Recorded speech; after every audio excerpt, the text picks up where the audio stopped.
Okay. I'll pray, and we will start. Our Father in heaven, give us right minds this morning to rightly interpret the truth regarding mental health and stability of mind. I ask in Jesus' name. Amen. Amen. Now, this morning, the question, do we think like monkeys? Now, let's give that some study. We start with this. We are just an advanced breed of monkeys.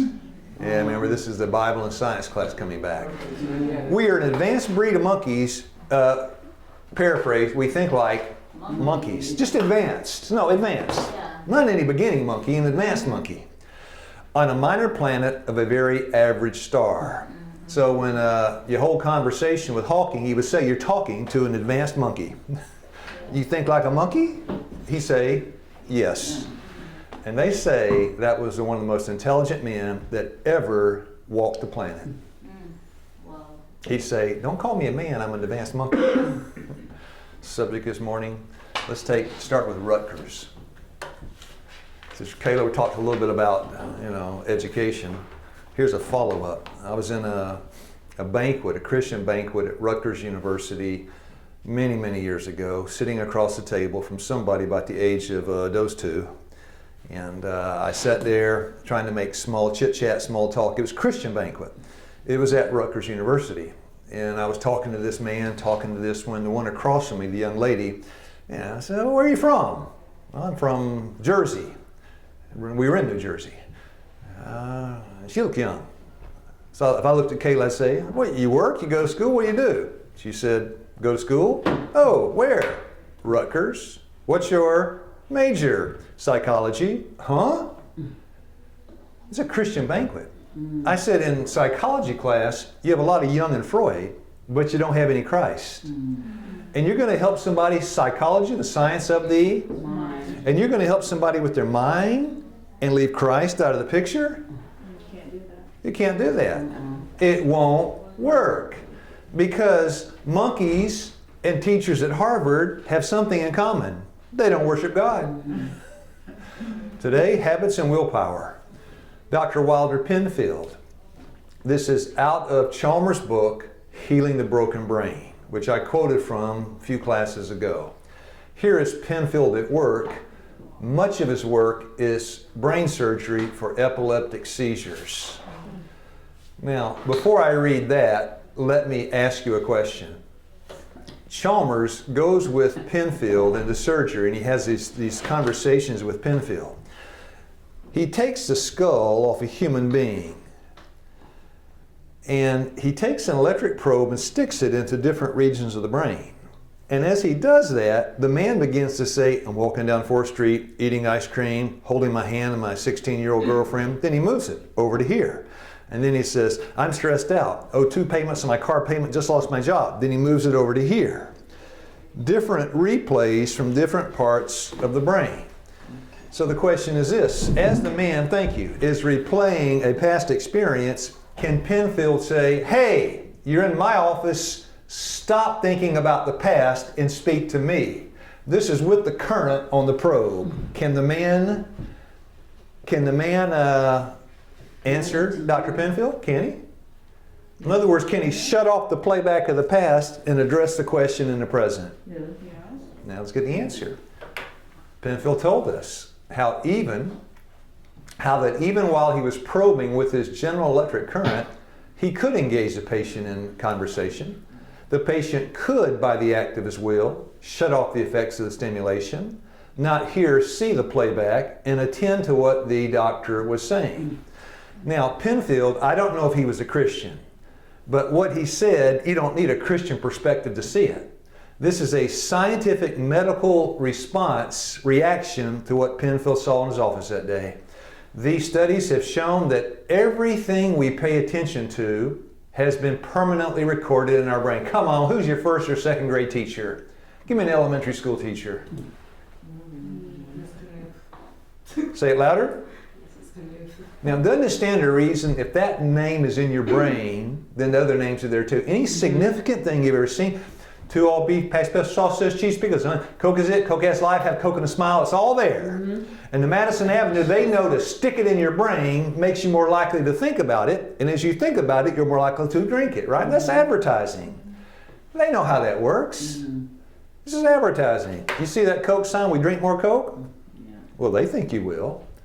They spend $1 billion to advertise. Yeah. And then pedophilia, it's there, right? Once you put it in there, it's there. Here's the question. I put a lot of things in my brain I don't want to think about. How about you?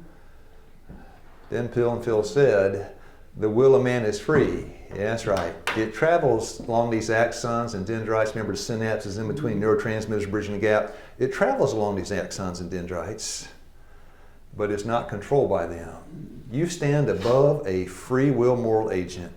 So when those thoughts come back through those pathways, you can say, no.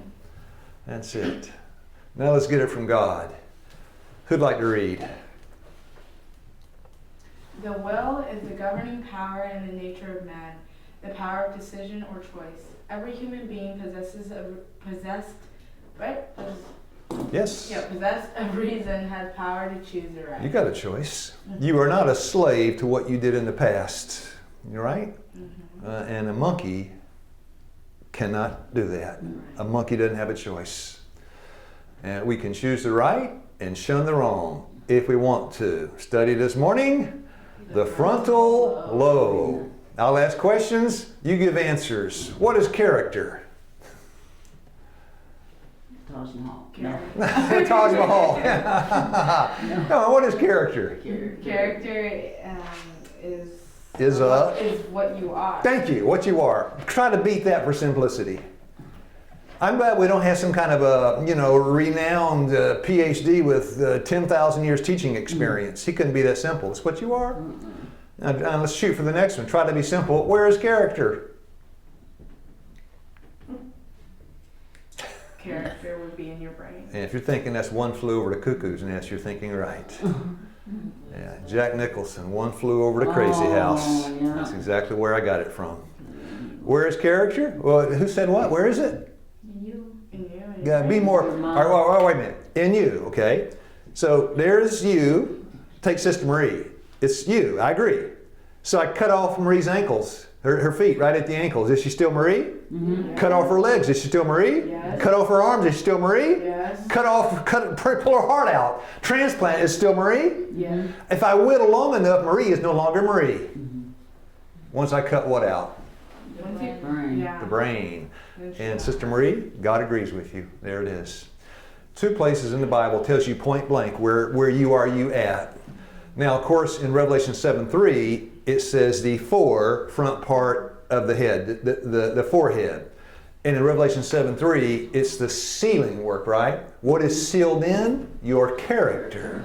In the Bible, often name represents character. 121 in Matthew, 123, Genesis 32, all these places. So when you get Revelation 14, it doesn't say sealed in their forehead, God's name on the forehead, right? His character. And what part of the head? The front part. Here's a picture. That frontal lobe. There it is, right? Now I know you can't read the fine print on the green. I'll read it because I can see it's bigger here. The prefrontal cortex, the bottom right, contains a map of the whole cortex. The human part, the prefrontal cortex is the front part of the frontal lobe. That's where you are you. The prefrontal cortex is 29% of the human brain. Almost a third of your brain is in frontal lobe. Mm-hmm. But if you're a dog, how much of your brain is in frontal lobe? 7%. If you're a cat, and I've got a cat, my cat is sweet, but is not smart. 3%. So as the frontal lobe size evidently goes down, something happens, right? Yeah. There's the cat, got some latest hot off the news facts. Cats, 3.5% of the frontal lobe by percentage is 3.5%. Cats are sweet, but not very smart. Now Gideon's a little smarter than my cat, but he's not as smart as a monkey. A monkey can do things a dog can't do. But can a man do things a monkey can't do? Oh, yeah. It depends on who you ask. Now, the frontal lobe. Yeah, the place where you are you. All the good stuff's there. This, the abstract reasoning, the ability to discern, to have some sympathy, some empathy, to have, it's just the good stuff up here. All the good stuff's up there. And you say, well, how do they know that? We'll get to that in a minute.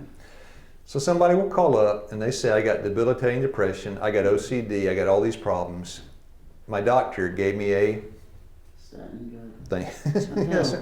Yeah, some kind of pill. I got this, they gave me a pill. I got this, they gave me a statin. I got this, they gave me a, they got this. And they'll call up and say, is there another option? Is there another option? And I say, well, there are two schools of thought in mental health. Two schools. And then let's look at the two schools this morning.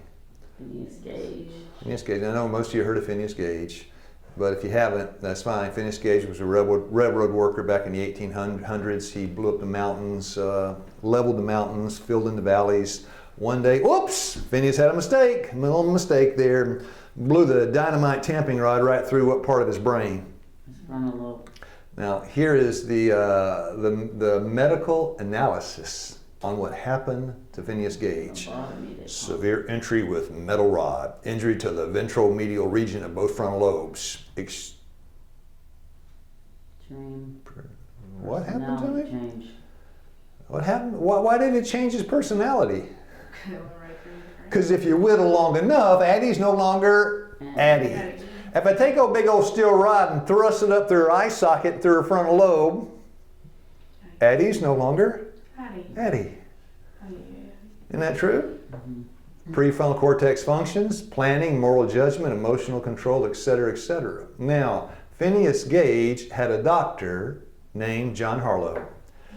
And John Harlow, after he treated his patient, this is what he said: the equilibrium, right, the balance between his intellectual faculties and animal propensities is no longer there. Gage is no longer. That man is now somebody say a monkey. What makes the difference? The monkey doesn't have this.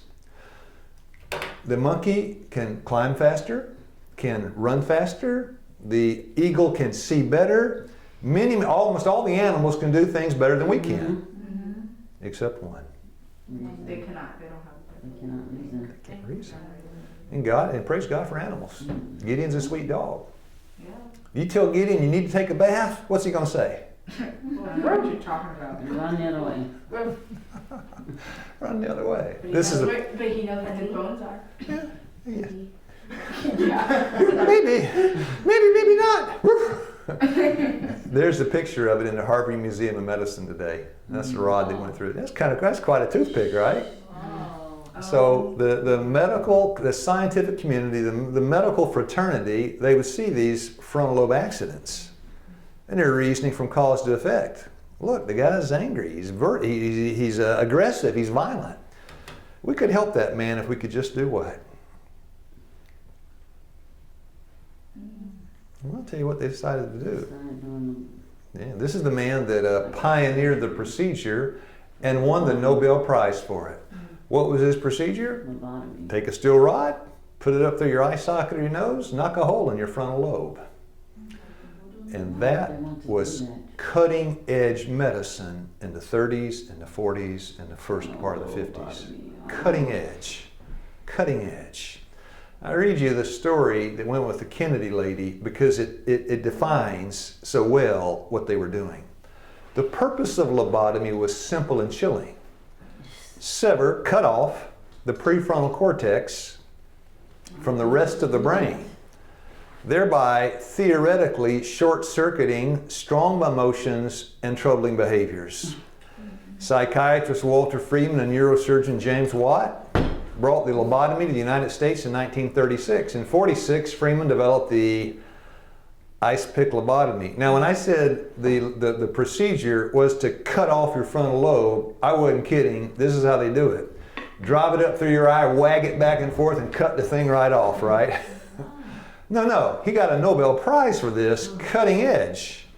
Ice pick or assembly line lobotomies took only a few minutes to perform. It doesn't take long to hammer a rod up through your nose and cut your frontal lobe off, does it? 2-3 minutes. How many can a man do a morning? 200-300. After their introduction, 5,000 lobotomized each year, et cetera, et cetera. That's what it looks like. I started to get a video and play it of a frontal lobotomy. I watched about 25, 30 seconds and I got sick. I couldn't show that to you. I know Sister Marty walk out, right? I walk with you. I would too. I can take a lot of things, but that I could not take. I mean, whew. Now, and this was followed up by electric shock therapy, right? It went hand in hand. What you see there is 6 men holding down the patient because their bones snapped under the convulsions. That went out of vogue. That one's coming back now. But frontal lobotomies and electric shock therapy. Why do we need that? Because we're dealing with those kind of patients, right? OCD, ADHD, bipolar, depression, mania, and I've worked with everybody on that list. I have. Everybody on that list. I'll just go through the list quickly and give you an example. OCD. We had, and there's no names, this is years ago, and a lady came into an institution with a stethoscope in her ears, listening to her heart all day long. 2 or 3 times she'd say, my heart stopped, call 911. Listening to her heart. That happened 2 or 3 times. And 911 was called, and after the second time, they're not coming back. And is that a problem? Could I have some soap, please? I got a bar of soap. What you need it? I want to wash my hands, but there's no skin on her hands. She's washed her hands 200 times already that day. And then right on down the list. They call that obsessed with a compulsive, habitual pattern of behavior. Wow, OCD. ADHD. You know, the drug, they changed the drug of choice now. The old drug for ADHD was Ritalin speed. Yeah, but it's low grade. It's low grade speed. I had a teacher say one time, I can tell the students in my class who are on Ritalin because they got the crystal meth stare. That's what she said. That's how they deal with ADHD. What's the students kind of bouncing off the walls? We've had ADHD patients here. What do we do for them? Lifestyle change. And, yes, and. And the Bible. Yes, and. Exercise. Exercise. Be more. That one is a little more defined. Whole food, plant-based diet. Yeah, walking a little more. Something a little better than exercise is work with your hands. Exercise, all that's great, and if you can get them out working, it's even better. So, aren't you glad the lobotomies aren't here anymore? Oh, thank God. Aren't you glad they're not here anymore? They don't do it anymore. Oh, yes, they do. Oh, you want to see lobotomy today? That's it. Oh. That's it today, right? Oh, yeah. Here, have a lobotomy. Can they knock out your frontal lobe with some Haldol, 28 days, one shot, boom, and that's it for you? Yeah. Sure they can. Again, for 13, 14 years, people with mental problems, depression, everything else, and nothing worked except God's plan. Now, you can take a pill. Am I against pills? No way. I'm all for pills. If somebody's so violent and they need to be protected from themselves and the people around them need to be protected, I say bring on the pills. Yeah. And that's the only event I see a pill. Our blanket policy here, we cannot surround aggression and violence. Anything else we can deal with. Yeah. You know, my fighting days are over. I've been chased and beat up, threatened, my days are over. I had a guy one tell, this is a long time ago, he told me, he said, I'm making war on you as of now. I said, really? He said, I'm going to break your windshield out tonight. Oh, really? I took my car and went up and hid it at Steve's house. You know, those days are over. Back then I was a little stronger, I could run a little faster. No more. So that's one way you can do it. Have a pill. Have a steel rod. You know, that's one way. And so the lady that called me, she'd say, I've been that route, doesn't work. There's another way. Come out here. But I got debilitating depression. Is there really a way out? I said, oh yeah, there's a way out. Now, by the way, is this a quick fix, or does this thing take a while? No, it takes a while. Take a while. The guest we had here, and he allows me to tell his story, so I can say this, and he gives me permission. His name was Henry. Henry was here, his program, 2.5 years. Yeah, 2.5 years. Here, yeah. Yeah, so it is not a quick fix. It takes some time. Dr. Baldwin at Wildwood Hospital is a brain physiologist. He said, really, if you're looking for some real change, they need to be out there in the field for a year. Took Nebuchadnezzar 7. Come on, it's not a quick fix. Now, back to the old brain chemistry, right? Serotonin, the neurotransmitter that's intimately associated with mood, the way you feel. Who'd like to read that?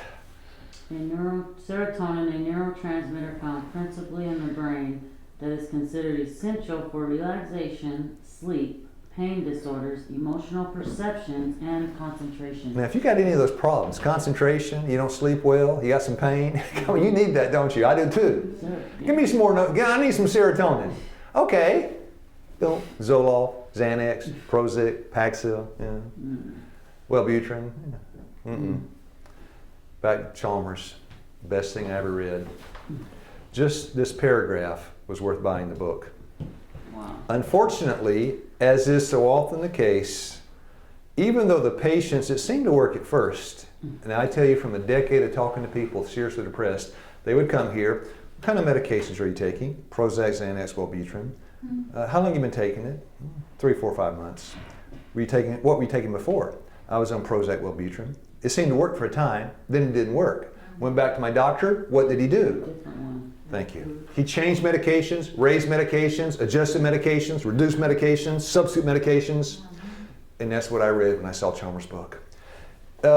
Even though the patient's initial response to the various medications seemed favorable, her physiological system, now read carefully, here comes the question, soon adapted to each medication, and shortly thereafter the tranquilizers acted upon her system like stimulants, and the antidepressants began to the FDA warning, this might make you kill yourself, began to act like depressants. I recall my psychopharmacology professor showing us slides from patients' charts that graphically described this reversing action of every drug, of every stimulant, every tranquilizer after prolonged use. I even saw it with coffee, right? Coffee's a drug with a caffeine. I was in an art show. Darlene was kind of a hippie artist, among other things, and a man made me a cup of coffee. Mr. Baird was his name. He said at 9:30 at night, he had a campfire, made me a cup of coffee, handed it to me, got himself one. He said, here. I said, what do you got there? Cup of coffee. How do you like yours? Black, but not at night. You know. And I looked at him. He looked at me. I said, Mr. Baird, if I drink that, I won't sleep all night. And then it scared me what he did. And he said, any guesses? This helps me sleep. This helps me to sleep. This puts me to sleep. Yeah. Reversing action of every stimulant after a time. So what's the answer? Now the next paragraph. The brain has its own pharmaceutical laboratory. You mean somebody that's smoking crack, there's nothing in there? Not at all. It releases the dopamine that's already in your brain, right? Alcohol doesn't do a whole lot with the alcohol. It just depresses inhibitory systems in your brain. The poppy, all those things coming from the poppy. The opium den they're smoking in China, that comes from the poppy. In the hospital, they give you codeine, that comes from the poppy. Those are opiates. I cut my leg off. I feel a lot of what? Ouch! Pain. I feel pain. I take some morphine. Don't do anything. Pain is gone. What happened? There's nothing in morphine to take away pain. There's a reaction in your brain to release dopamine. That's it. It plugs in, they call them opiate receptors, named after the poppy, because opium plugs into those receptors. It blocks those receptors, and instead of the message of pain, now the message is pleasure. I never had an opiate. I was a hippie, used to smoke pot and some things, but never did heavy drugs like that. The only heavy drug I ever did was 6 months ago in the hernia surgery. I went in, and they don't give you a choice, right? By the way, you want an opiate in there, right? You do. They're about to cut you open. Yeah, I'll take some. They had me plugged in and wired in. I got there. My first time to ever have anything like a narcotic, an opiate. And the lady behind me, the anesthetist, she assured me, Mr. Keith, you're not going to feel any pain. I said, well, thank you, I'm glad to hear that. And then she'd tell me if you feel any. And the surgeon, of course, was getting ready. And all of a sudden, I felt like I was floating on clouds. And I thought, this is what it feels like. Because local anesthesia, I was still awake. But I tell you what, I felt like I was laying on a bed of clouds. Wow. It's a dangerous thing to keep taking those kind of drugs for a while, right? Yeah. Forget the physical addiction. Can there be a psychological addiction to that? Yeah. So, that's it. There's nothing in it. Most of these drugs don't have anything in it. It just alters neurotransmitters and receptors. So, it just all does. So, you young ones, and somebody comes to you with things, they will come to offer you anything, you ought to run like the devil has just made a proposition, because he has. Some of the nicest, brightest missionary types have gone into drugs one time, and that was it for the rest of their life. Wow. Why did he try that once? I got a friend, I'll call him B, because I'm not going to tell you his name, B. B went, and curiosity got him on the meth one time, and that was all it took. I worked with many drug dealers. Let me tell you how the drug dealers work. They take their crack. Crack, by the way, is refined, highly refined cocaine. They take the crack, go to the schoolyard, give it out free. 90% paying customers the next day. And this is how it works. Same with pornography, same principle. They give it to you free first time, then we charge you for this. Because after once, you're hooked.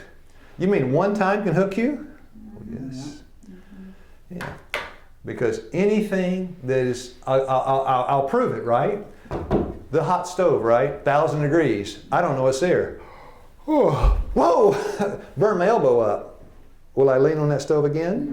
No. Anything extremely, exceedingly painful or exceedingly, extremely pleasure, it only takes one time, right? Except for genetic anomalies, we're born that way, and they do, you know. My friend Mark's got a genetic disposition toward high cholesterol. That guy's as strict as anybody on the earth in his diet. He just was born genetic thing for high cholesterol. Except for genetic anomalies, if we take care to healthily manage it, our brains will deliver that's come down, there's the question. Our brains will deliver the correct prescription to the correct address if we do what? Healthily manage our brain. You tell me how you healthily manage your brain. Go to bed early. Well, stop. Yes. Feed it Feed it what? with nutritious That's it. Give me another. food. Give me another. Yes. Exercise. Yes. Exercise it. Yeah. Brain. Yeah, exercise. All right, no, exercise the body. And your Exercise the brain. brain. Give me another. Drink water. 8 laws of health. Yes. Drink water. Yes. Sun. Yes. Fresh air. Yes. I got some you haven't touched yet. Yeah. Most importantly, you should trust in God. Yeah. Rest.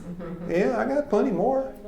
And we've studied them in this class. Don't put rap in your mind. Be careful what you feed your brain. What you listen to, the 5 senses. Guard what you put in.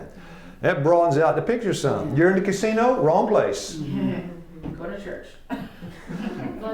Well, going to church doesn't necessarily mean you're going to you might just get drunk on the wine of Babylon. I'm talking any church. You got to, It's good to go to the right church. Go to Waynesboro. Yeah. Go to Waynesboro Church. I have, used to have like students, like kindergarten.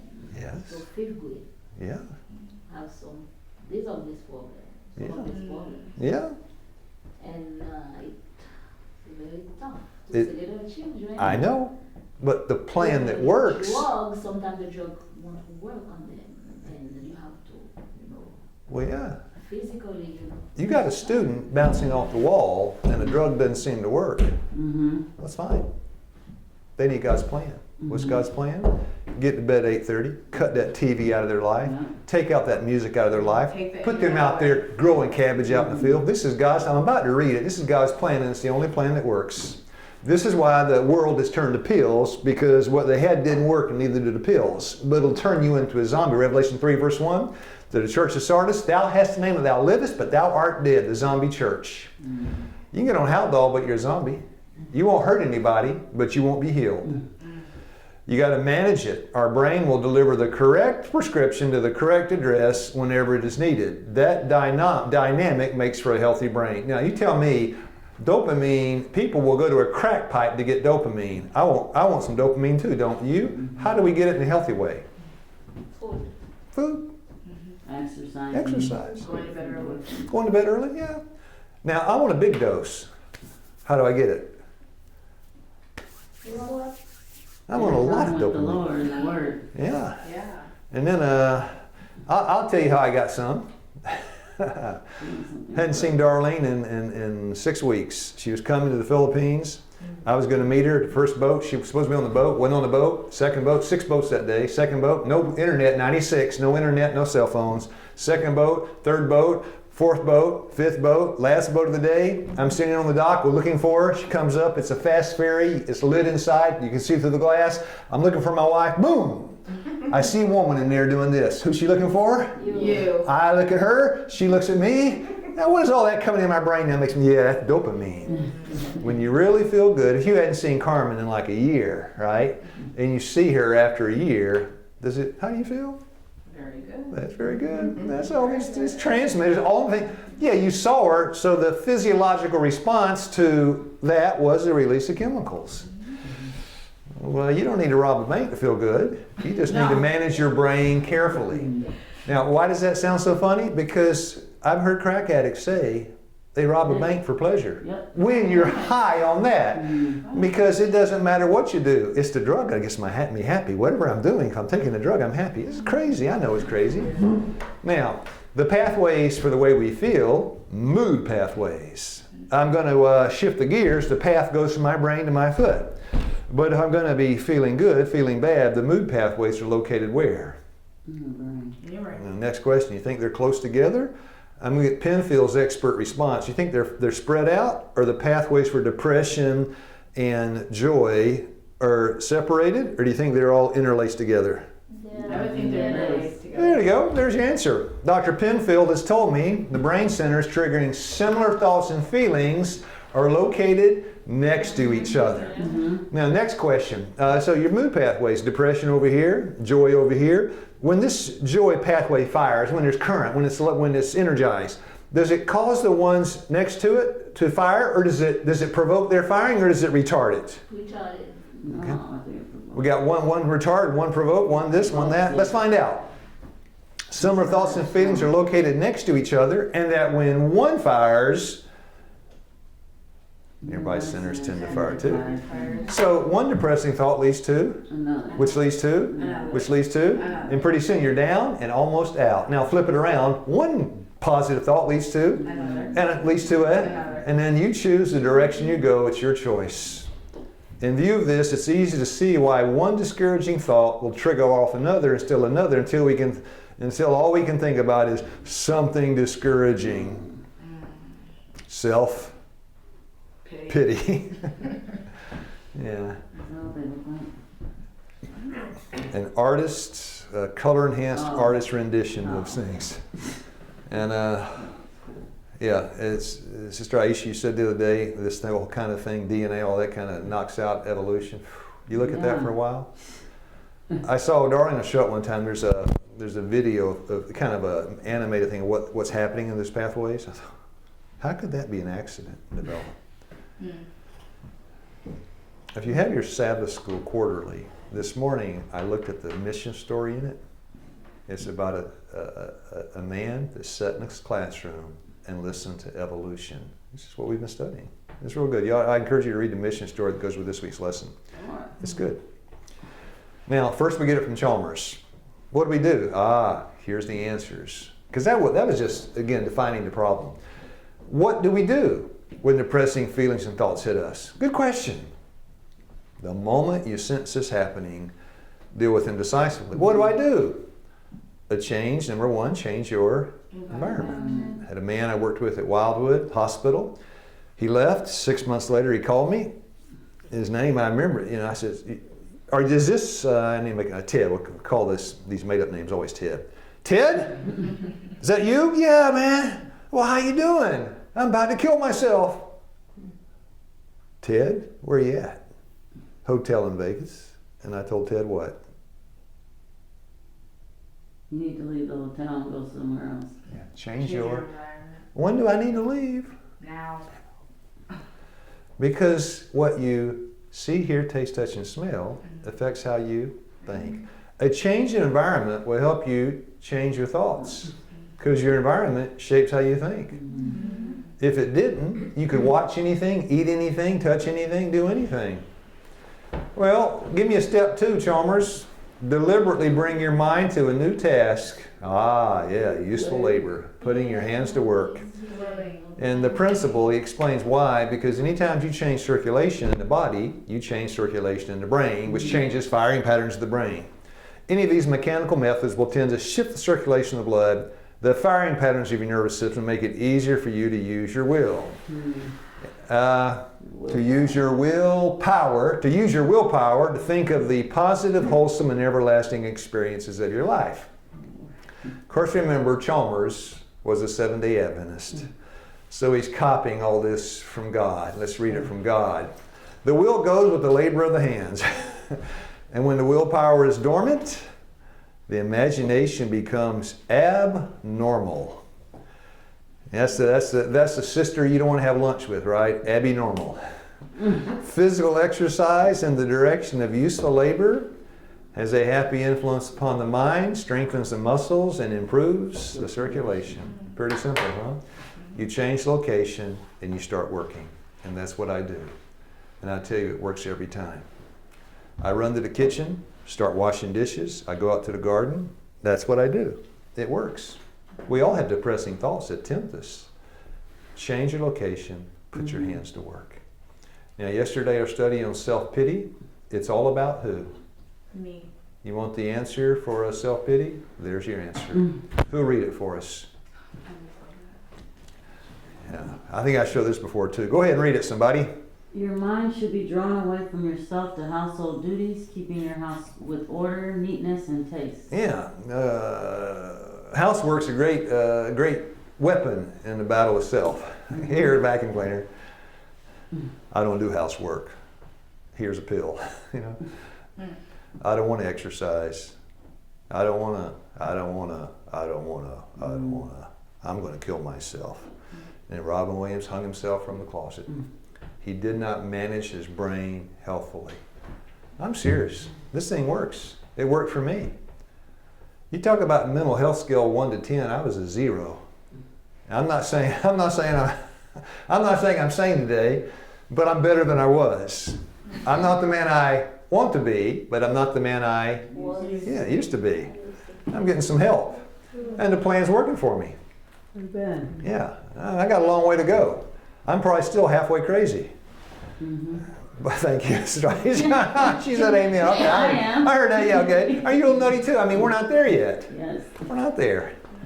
In fact, there was a nice response on one of those questions. I know who said it, and I agreed with it. And when I say this, you'll know that I know you said something, and I'm agreeing with you. That when God changes a person, can He use that person to help somebody else? Well, yeah. But what if that person's not got it quite perfected yet? Can He still use them? Yes. Oh, absolutely. You got to wait until He gets to find somebody perfect. He'll never had anybody help anybody, right? You can be a royal mess and still help somebody. But you got to have something that the Lord's done something in your heart. Something. Because if He hasn't done anything, you lead people away from God instead of to Him. Useful labor. One more, huh? And physical exercise will have a more helpful influence upon the mind and will strengthen the muscles, improve the circulation, and will prove a powerful agent in the recovery of health. This is why it's tough for a lazy man to get well. Working with purpose helps the brain. God would say, I know what God would say, how many times do I need to say it for you to believe it? Let's get one more. This is where you find it right there. Fresh air, sunshine. Take your water bottle. You got your water, non-GMO foods, organic, cheap price. Now somebody read what it says. Use the sinews and muscles, and then the brain will be relieved. That's it. Just. Yeah. And by the way, I'm going to give you these references. I'm copying them all down and give them to you like I've been doing. I just have been so busy lately that, I haven't had any time. I need a Bible verse. Ezekiel 16:49. Why did Sodom fall? Pride. Pride. Hey, there's a list. Idleness of hands. That's it. Now pride, pride, idleness of hands, fullness of bread. Ezekiel 16:49. Yes. Now, glial cells. What's the most abundant cell in the body? Glial cells. Never heard of that. Most people haven't. But the neurons in the brain are electrical, right? The glial cells insulate. They don't conduct. The supportive cell in the central nervous system, glial cells, do not conduct electrical impulses like brain cells, which do, neurons. The glial cells surround neurons, provide support for them, insulation between them. Glial cells are the most abundant cell types in the central nervous system. And then they made a discovery. We don't have time to go study all this out, but just suffice it to say they discovered that thing. It's kind of shaped like a star called an astrocyte. And it was discovered. It changed kind of neurophysiology. They found out some things when they found that they didn't know before. Remember the picture yesterday, a few days ago? Axons and dendrites. You got the cell body, you got the myelin sheath, and then dendrites. There it is, right? There's a blow-up of the picture. Now this time, this is a mood pathway. This is in the frontal lobe. So that axon and dendrite, we'll say that's a pleasure pathway. Mm-hmm. So the neurotransmitter we'll say is serotonin, right? This time it's serotonin, not acetylcholine. Serotonin crossing the synapse, plugging into the receptor sites on the dendrite. Ooh, I feel good. Now the big three, dopamine, norepinephrine, and serotonin. Those are the three mood neurotransmitters, they say. So here's a little better picture. You got the axon on the top, the dendrite on the bottom. Now this time we drew in the receptor sites. The little red things, that's the release of the neurotransmitter serotonin, goes across the space called the synapse, plugs into the greenie called the receptor site. Pretty simple, right? Now, if you don't know this, this will be one of the craziest things you've ever heard in your life if you don't already know this. The thing on the right, those little things, those four things, you know what those are? What do they look like? What does it look like? First, what? I was going to say those are the meds. Yeah. Little buttons. Blocking Yeah. They look like suction cups. When I saw it the first time, I was TV addict, right? Scrubbing bubble commercials, scrubbing bubbles. Oh yeah. Oh yeah. Or whatever they look like. Yeah, the scrub guy. the Scrub. Now we Bubble scrub. we increased the magnification level on the axon. Axon releases serotonin, right? Those little synaptic vesicles, these boutons, they have the little full of what? The neurotransmitter. Yes. Releases the serotonin, goes across, plugs in the receptor site, offerins, but it goes back to the axon. And it's taken back up on something they label as reuptake port. So when they made an SSRI drug, they called it selective. What's it do? It selects. What does it select? Serotonin. What does it do? RI, reuptake inhibitor. It inhibits the reuptake of serotonin. How does it do it? It plugs the reuptake port with corks. That's basically how it works. This is how your serotonin level can go up. Because it plugs reuptake ports on the axons, it can't get back in. The bad news is that number one, you can't make enough. That's why you recycle it. And in the short run, it might raise the level, but in the long run, it goes down. Because the serotonin can't exist in the synapse, it dissipates, and your levels go up at first and then down. This is the reflex action, the reversing action of every neuro, as Chalmers said. So that's how SSRI drugs work. So when you go take a drug, all you're doing is plugging up your axons in your brain. It might be effective. Statin drug, Lipitor, it's monkeying with your liver's ability to make cholesterol. The problem is not the liver, the problem is the Big Mac on your plate, right?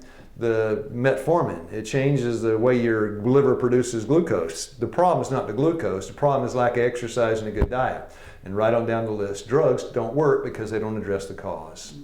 So now we look at the astrocyte. I didn't write this, by the way. I got this out of a brain physiology textbook. But if you read it, it sounds just like Zoloft. It does. Astrocytes, so this was the discovery. Star-shaped glial cells that fill in the space between neurons, just like Zoloft. It's in the space between neurons and synapse. And maintain right concentrations of chemicals to support neurons, such as taking up neurotransmitters, uptaking neurotransmitters. Sounds like Zoloft. But the way God's agent does it and Pfizer Chemicals agent does it, are as different as night and day. An example, the crack pipe will release dopamine. Seeing my wife after 6 weeks will release dopamine. One is healthy, one is hurtful. If you want to destroy your brain, keep on these SSRI drugs. But if you're going to come off, you better come off to some exercise, some good food, and some diet, because you got to have one or the other, right? Something's got to do something. If you got hypertension, change your lifestyle or take the pill. You got diabetes, take metformin or change your lifestyle. Why? Because it'll kill you. High blood sugar, high blood pressure will kill you. You got to do something. 2 choices. 2 schools about 2 schools. Such as taking up neurotransmitters released by neurons. Astrocytes are the most numerous glia and the most mysterious. Now they appear to be critically involved in the process of making new brain cells. This astrocytes bumfuzzle the doctors. It hasn't bumfuzzled me because the Bible explains how the brain works. Now, in the Bible, the King James, this is King James, only one time do you ever see the word addict. Only once. And in 1 Corinthians 1:16, and don't look ahead, but when he gets to the last chapter, 1 Corinthians chapter 16 chapters in 1 Corinthians, in verse 15, Paul mentions that word addict. But he's referring back to 1 Corinthians 1:16. Apollos baptized, Peter baptized, I didn't baptize anybody, except who? Stephens. Yeah, and I baptized him and his household too, but that's all I baptized. And when you get to the end of the chapter, Paul says, remember how I baptized how Stephanus, first fruits in Achaia? The whole family, they're now addicts. They're addicted. Is that good or bad? That's good? I beseech you, brethren. We know the house of Stephanus. That is the first fruits of Achaia. I baptized him. And the old King James, the only time in the Bible it says addicts are addicted. They have addicted themselves. No, they're addicts. To what? Ministry of the saints. So let's add in another factor for good brain health. You got to be addicted to the ministry of the saints. Is that a good cure for self? Yeah. Now let's reason it out. What brought me out of the beer joint, if I can say it, was the Bible. The Bible freed me from the beer joint. It wasn't a carrot or taking a walk. Because you agree, you can eat carrots, take walks, and still go to the beer joint. I did. I was a vegetarian running in the mornings, drunk at night. I drank more, I ran more the next morning. Isn't that crazy? I was crazy. The world is mad. Remember that reference? Now, if the Bible leveraged me out of that beer joint and I give up the Bible, where do I go? Thank you, Sister Mara. Back to the beer joint. You got a choice. You're addicted and God built you that way. But you choose what you're addicted to. Right. Come on, aren't you? Now, health ministry. I'll finish with this. 2 little statements about health ministry. You want to be spiritually strong? You want to be spiritually sane and right? What do you need to do? Last part. What do you need to do? Minister to the sick. Yeah, find some sick folks and help them. Find somebody that's gone to the bathroom all over themselves. We call that incontinent, right? And clean them up. And that will help you. It will. You go to a leper colony. Dress those wounds for about 6 months. That will help you. I know. And then one more, if you don't mind, I'll read this. Every kind and sympathizing word spoken to the sorrowful. And of course, in every spiritual mathematics, you can flip it around, right? You can take the words, flip them around. Every hard, condemning word, you can always flip it. Every kind and sympathizing word spoken to the sorrowful. Every act to relieve the oppressed. And every gift to the needy. If your heart's right, or your heart's right. You know, you got CNN coming in, you're going to the hospital, CNN comes to, I'm an athlete, CNN just happens to film me while I'm feeding some hungry guy in the hospital. That's not what God's talking about. Every gift to the needy, if prompted by the right motive, will bless your soul and help you to be sane. God called me into this work to give me my mind back. And if I leave it, I'll leave my mind. I don't want to go crazy again. And if you're feeling smug and content, everybody in this room started out crazy. Or the Bible would say dead in trespass and sin. Mm-hmm. You think about all the things you did to yourself before you got converted. Don't think about it long. Okay. Yeah, think about that. The things you've done to yourself before you got converted. And tell me you weren't crazy. Well, somebody raise their hand and say, I wasn't crazy. Hey, you're crazy. Now, I'm not saying we're free from self-destruction yet, but we're not doing, I hope, the things we used to do. Just got a call yesterday from somebody that somebody's processing into an insane asylum. We call it a mental health institution today. They were cutting themselves. Another cutter, right? Tell me that's not crazy, sitting there cutting yourself. And tell me the difference between cutting yourself like this or cutting yourself with a crack pipe or cutting yourself with porno or cutting yourself all these different things. There's no difference. You're just destroying yourself. You know. Yeah, all right, I'll pray. Anyway, God's good, isn't he? We've got, actually, what do we have health ministry. Wow. We got good food. It gets dark early. Go to bed 8:30. Can be nice to one another. All right, Father in heaven, thank you for the plan, which is so simple. If only we will follow it. Help me. You know, my brain has got some serious problems. I need some medicine today, and it's not the kind I get from Pfizer Chemical Company. I want to tap into the company up in heaven. Send down some pills that'll really make us happy, Lord. And there comes the pill. What does it say? Obedience to the Word of God. Thank you, Lord, for the medicine from heaven. I ask it in Jesus' name. Amen.